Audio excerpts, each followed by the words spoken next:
Team India ఆడితేనే ఏ tournament అయినా bumper hit అవుతుందనేది మరోసారి రుజువైంది.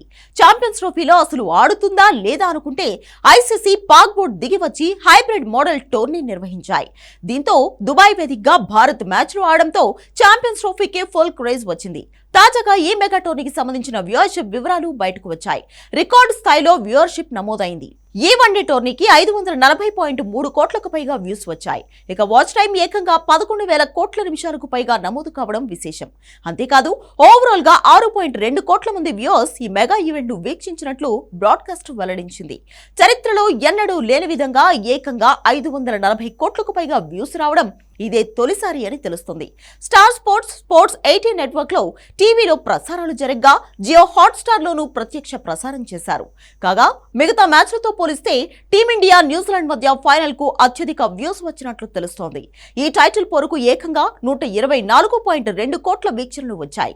కాగా మొత్తంగా ఛాంపియన్స్ ట్రోఫీకి వచ్చిన వ్యూవర్షిప్ లో ఉత్తరప్రదేశ్, ఉత్తరాఖండ్, మహారాష్ట్ర, గోవా, పంజాబ్, హర్యానా రాష్ట్రాల నుంచి 38% మేర వ్యూస్ వచ్చినట్లు సమాచారం.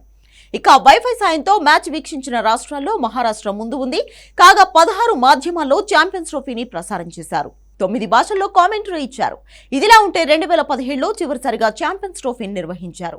నాటి ఫైనల్లో టీమిండియాపై గెలిచి పాకిస్తాన్ టైటిల్ సొంతం చేసుకుంది. అయితే అప్పటి నుంచి సుదీర్ఘకాలం పాటు ఈ టోర్నీని వాయిదా వేశారు. ఈ క్రమంలో డిఫెండింగ్ ఛాంపియన్ హోదాలో పాకిస్తాన్ ఆతిథ్య హక్కులు దక్కించుకోగా టీమిండియా మాత్రం భద్రతా కారణాల వల్ల దుబాయ్లో తమ మ్యాచ్లు ఆడింది. కాగా పాకిస్తాన్లో 1996 తర్వాత ఓ ఐసీసీ టోర్నీ జరగడం ఇదే తొలిసారి.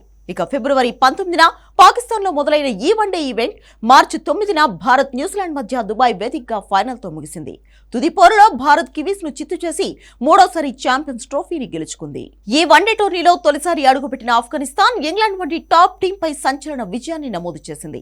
ఇక వన్డే వరల్డ్ కప్ 2023 విజేత ఆసీస్ పై రన్నర్ అప్ టీమిండియా ప్రతీకారం తీర్చుకోవడం కూడా హైలైట్ గా నిలిచింది. కానీ ఇంగ్లాండ్, పాకిస్తాన్ వంటి జట్లు సెమీస్ కు చేరలేకపోవడం అభిమానులను నిరాశపరిచింది.